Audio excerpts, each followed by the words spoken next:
உங்கள் எல்லாரையும் அன்போடு கேட்டுக்கொள்கிறேன். இந்த காலை நேரத்திலும் நம்முடைய தியானத்துக்காக நம்ம எல்லாரும் நம்முடைய வேதத்தை மத்தேயு 1ஆம் அதிகாரம் 23ஆம் வசனத்துக்கு நேராக திருப்போம். மத்தேயு 1ஆம் அதிகாரம் 23ஆம் வசனம். இம்மானுவேல் என்பதற்கு தேவன் நம்மோடு இருக்கிறார் என்று அர்த்தமாம் என்று சொல்லி இந்த வசனம் முடிகிறதே நம்ம பார்க்கிறோம். இதோ ஒரு கன்னிகை கர்ப்பவதியாகி ஒரு குமாரனை பெறுவாள். அவருக்கு இம்மானுவேல் என்று பெயரிடுவார்கள். இம்மானுவேல் என்பதற்கு தேவன் நம்மோடு இருக்கிறார் என்று அர்த்தமாம். அருமையானவர்களே, இந்த வசனத்தில் ஒரு பேரை மட்டும் சொல்லாமல் அந்த பேருக்குரிய ஒரு அர்த்தத்தையும் சொல்லி இந்த வசனத்தை ஆவியானவர் முடித்து வைத்திருக்கிறார். இம்மானுவேல் என்பதற்கு அதோடைய அர்த்தத்தை ஏன் அவர் சொல்கிறார் என்றால், தேவன் நம்மோடு இருக்கிறார் என்ற அர்த்தம் என்று சொல்லுகிறார். ஏன் சொல்லுகிறார் என்றால், இந்த கடைசி நாட்களில் இந்த கிறிஸ்து பிறப்பை நினைவு கூறுதல் இந்த நாளில் கர்த்தர் நமக்கு சொல்ல வேண்டியது, இயேசு இந்த பூமியில் மனுஷராய் வந்து பிறந்தபடினால் தேவன் நம்மோடு இருக்கிறார் என்கிற ஒரு விஷயத்தை சொல்ல விரும்புகிறார். அல்லேலூயா.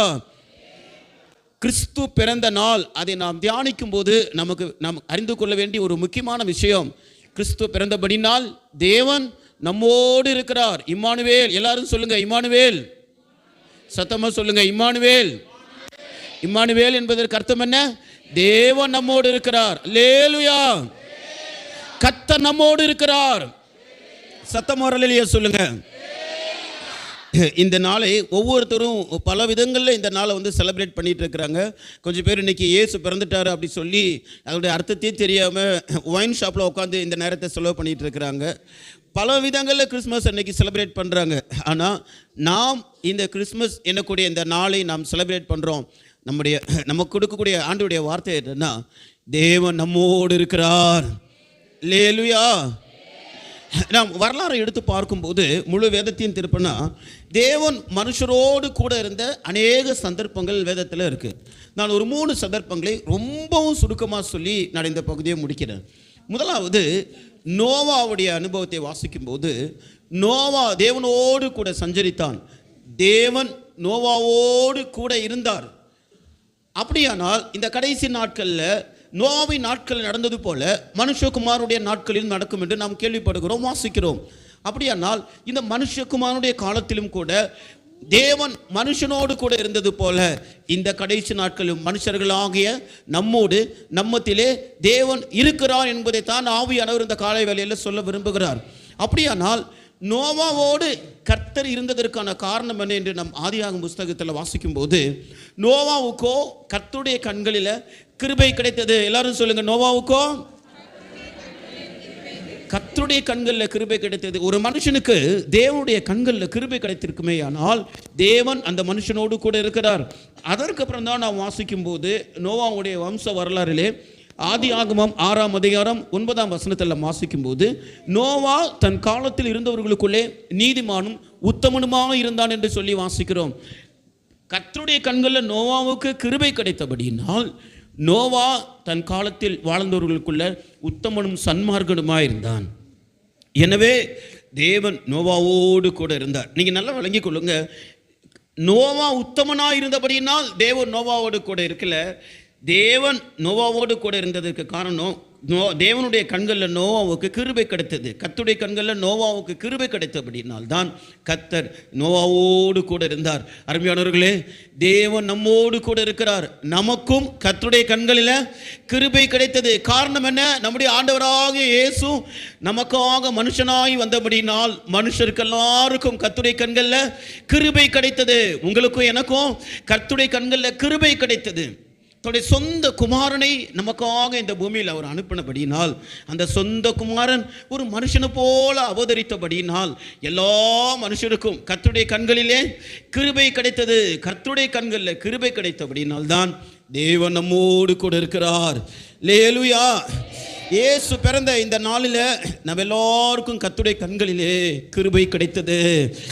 தாவீது சொல்லுகிறார், எங்கள் தேவனாகிய கர்த்தர் எங்களுக்கு இரக்கம் செய்கிற வரைக்கும் எங்கள் கண்கள் அவரையே நோக்கி இருக்கும் என்று சொல்லி கர்த்தர் தாவீது காலத்தில் இயேசு வந்து பிறக்கலை, ஆனால் நம்முடைய காலத்தில் தான் நமக்காக இந்த கிருபையின் காலத்தில் கர்த்தராக இயேசு வந்து பிறந்தபடியினால் நமக்கு பிதாவாகிய தேவனுடைய கண்களில் கிருபை கிடைத்தது. நாம் அவர் கண்களில் கிருபை பெற்றிருக்கிறபடியினால் தான் தேவன் நம்மோடு கூட இருக்கிறார். அன்றைக்கு மரியாதை பார்த்து சொல்லப்பட்ட ஒரு வார்த்தை, கிருபை பெற்றவளே வாழ்க, கர்த்தர் உன்னுடனே கூட இருக்கிறார். அல்லேலூயா. நீங்களும் நானும் கர்த்தருடைய கண்களில் கிருபை பெற்றிருக்கிறோம். இந்த கிருபைக்கு காரணம் என்ன?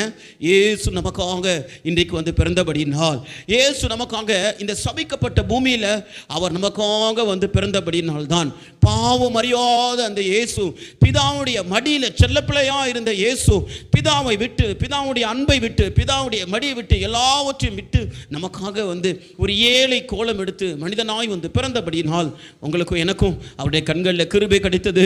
நமக்கு அவர் கண்களில் கிருபை கிடைத்தபடினால் நாம் பாவிகளா இருந்தும் கர்த்தர் இன்றைக்கு நம்மோடு கூட இருக்கிறார். அல்லேலூயா. நோவா அன்றைக்கு உத்தமனா இருந்தான், நாமோ இன்றைக்கு உத்தமர்கள் அல்ல, இன்றும் குறை உள்ளவர்கள், எத்தனையோ பலவீனம் உள்ளவர்கள். ஆனாலும் தேவன் நம்மோடு கூட இருக்கிறார். காரணம், இயேசு நமக்காக மனுஷனாய் பிறந்தபடியினால் தேவன் நம்மோடு இருக்கிறார். அல்லேலூயா. இரண்டாவதாக, தேவன் மனுஷனோடு கூட இருந்ததுக்கான இரண்டாவது ஒரு காரணத்தை ஆழமாக யோசித்து பார்க்கும்போது, யோசேப்போடு கர்த்தர் கூட இருந்தார். யோசேப்போடு கர்த்தர் கூட இருந்தார். அப்போ யோசேப்போடு கர்த்தர் ஏன் கூட இருந்தார் என்ற வேதத்தில் ஆழமாக வாசித்தா, யோசேப்பை குறித்து தேவனுக்கு ஒரு ஆழமான நோக்கம் இருந்தது. அந்த ஒரு மேன்மையான திட்டத்தின்படி யோசேப்பு தேவனால் தெரிந்து கொள்ளப்பட்ட ஒரு மனுஷன். எனவே தான் யோசேப்பு சொல்லும்போது, நீங்கள் என்னை விட்டு போடவில்லை, தேவனே என்னை விடத்துக்கு அனுப்பினார். அப்போ தேவனுடைய அனாதி தீர்மானமும் திட்டமும் யார் மேல் இருந்ததோ, தேவனுடைய நோக்கம் யார் மேல் இருந்ததோ அவர்களோடு தேவன் இருந்தார். எகிப்தில் யோசேப்போடு கர்த்தர் இருந்தார். எனவே யோசேப்பு தேவனால் தெரிந்து கொள்ளப்பட்ட ஒரு மனுஷனாக இருந்தபடியினால் தன்னால் தெரிந்து கொள்ளப்பட்ட தன்னுடையவர்களோடு கூட தேவன் இருந்தார். அருமையானவர்களே, நீங்களும் நானும் தேவனால் தெரிந்து கொள்ளப்பட்டோம்.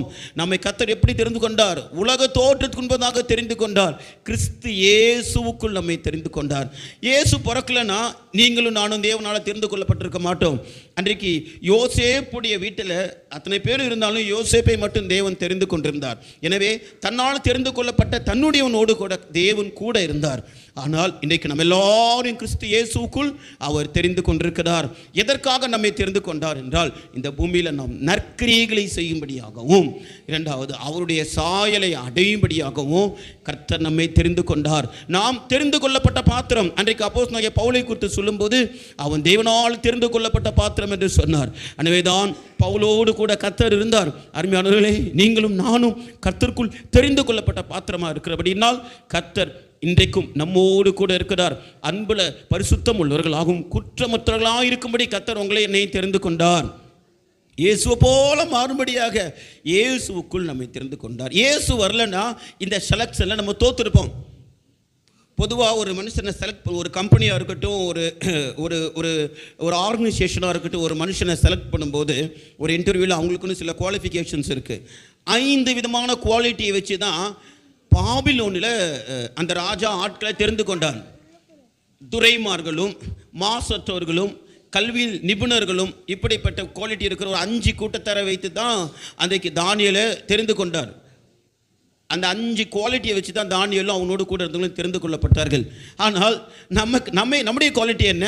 உள்ளவைகளை அவமாக்கும்படி இல்லாதவைகளை தெரிந்து கொண்டார். ஞானிகளை வெட்கப்படுத்தும்படி பைத்தியங்களை தெரிந்து கொண்டார். பலவான்களை வெட்கப்படுத்தும்படி பலவீனர்கள் ஆகிய நம்மை கர்த்தர் தெரிந்து கொண்டார். இல்லாதவைகளும் அற்பமாக எண்ணப்பட்டவைகளும் இந்த இயேசு கிறிஸ்து வந்தது மூலமாக தெரிந்து கொள்ளப்பட்ட அந்த இடத்துக்கு கடந்து போனோம். அல்லேலூயா. இந்த உலகம் நம்மை இழிவாய் எண்ணினது, நாம் அற்பமாய் எண்ணப்பட்டோம். இயேசு இந்த பூமியில் பிறந்தபடியினால் கிறிஸ்து இயேசுவின் மூலமாக நாம் தெரிந்து கொள்ளப்பட்டோம். எனவே தேவன் யாரை தெரிந்து கொண்டாரோ அவர்களோடு கூட இருக்கிறார். கடைசியாக யார் அவருக்கு பிரியமானவர்களாக இருந்தார்களோ அவர்கள் கூட கர்த்தர் கூட இருந்தார். தானியேலோடு தேவன் சிங்கக்கெபிலையும் கூட இருந்தார். அந்த பாபிலோன் தேசத்திலையும் தானியேலோடு கர்த்தர் கூட இருந்தார். தானியேலை குறித்து சொல்லும்போது, தானியேலே நீ மிகவும் பிரியமானவன், நீர் மிகவும் பிரியமானவன் என்று தானியேலை குறித்து சொல்லப்பட்டது. நாம் தானியேலை போல நம்மிடத்தில் எந்த நல்ல சுபாவமும் இல்லை. தானியேலை போல பிரதிஷ்டை இருக்கிறதா? தானியேலை போல பரிசுத்தமாக ஜீவிக்கிறோமா? தானியேலை போல 3 வேளை முழங்கால் நமக்கு இருக்கிறதா? அப்படிப்பட்ட தானியேலுடைய வாழ்க்கையின் அளவுக்கு தக்கதாக நம்ம இடத்துல ஒன்றும் இல்லை. ஆனாலும் ஏனோ கர்த்தர் உங்கள் மேலே எம்மேலையும் பிரியமாக இருக்கிறார். இன்னைக்காவது நீங்கள் கேள்வி கேட்டிருக்கிறீங்களா? ஆண்டவரே, ஏன் ஆண்டவரே என்னை இவ்வளவு நேசிக்கிறீங்க?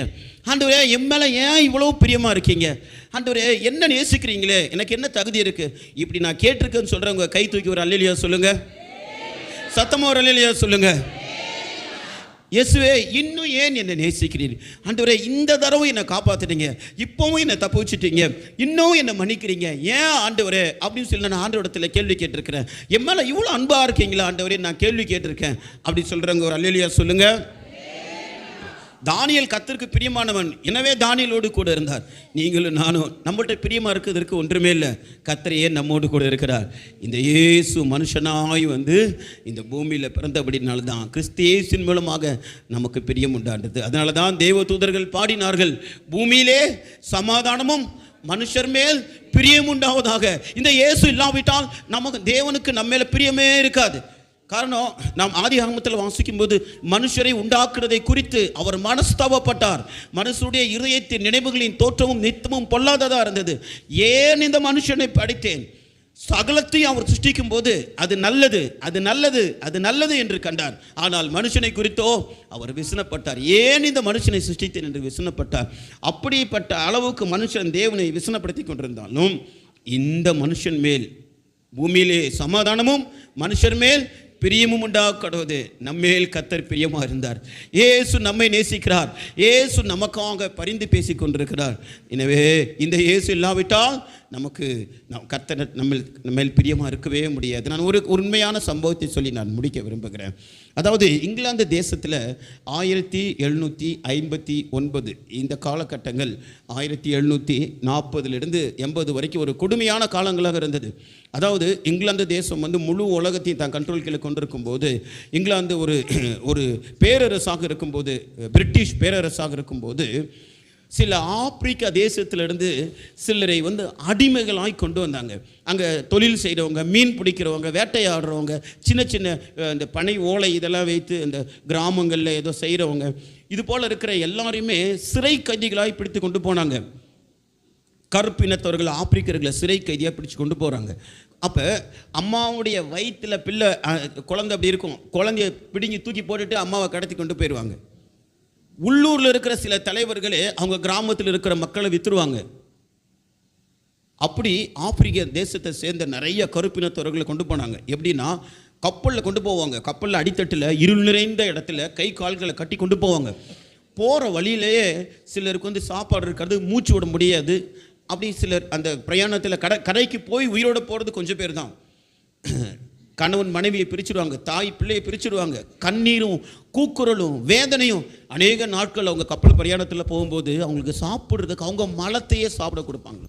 அவ்வளவு கடினமாக அந்த கருப்பு இனத்தவர்களை நடத்தி அவர்களை கொண்டு போய் இங்கிலாந்து கொண்டு போய் ஒரு மிருகத்தை விற்கிறது போல் அவங்க லைனாக நிறுத்துவாங்க. வாலிப பிள்ளைகள் பெரியவர்கள் எல்லாம் அவங்களுக்கு இருக்க ட்ரெஸ் எல்லாம் அவுத்துட்டு ஒரு சாதாரண ஒரு சின்ன ட்ரெஸ்ஸை போட்டு அவர்களை அடிமை சந்தையில் விற்கிறாங்க. மனுஷன் மிருகத்துக்கு சமமாக எண்ணப்பட்டான். மனுஷனுடைய உயிருக்கு விலை இல்லாமல் போனது. அவர்கள் வந்து ஐரோப்பா நாடுகள் முழுவதும் விற்றாங்க. அமெரிக்காவில் வந்து வாங்கிட்டு போகிறாங்க. அந்த அளவுக்கு மனுஷனுக்கு ரேட்டு பேசுகிறான். அந்த அளவுக்கு இங்கிலாந்தில் ஒரு கொடூர சம்பவம் நடந்துட்டு இருக்கும்போது தான் 1759 வருஷத்தில் வில்லியம் வில்பர்ஃபோர்ஸ் அப்படி சொல்லக்கூடிய ஒரு மனுஷன், அவர் 21 வயதில் இங்கிலாந்து பார்லிமெண்ட்டில் ஒரு மெம்பராக போகிறார். நாடாளுமன்ற உறுப்பினராக அவர் இருக்கிறார். அவர் ஒரு அரசியல்வாதி.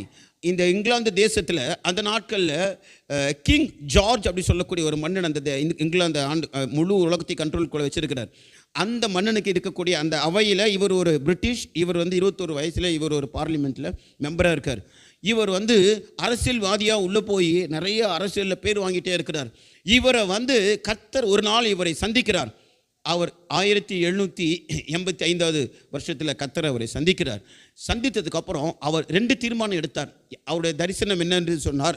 அவர் 2 காரியத்தை சொன்னார். இந்த அடிமைத்தன நுகத்தை மாற்றுவோம், இரண்டாவதாக இந்த சொசைட்டியோட இந்த சமூகத்துடைய இந்த சீர்கேடுகளை மாற்றவும், இந்த 2 காரியத்துக்காக நான் ஆண்டவரை தேடுவேன் என்று சொல்லி இரவும் பகலும் ஜெபித்தார்.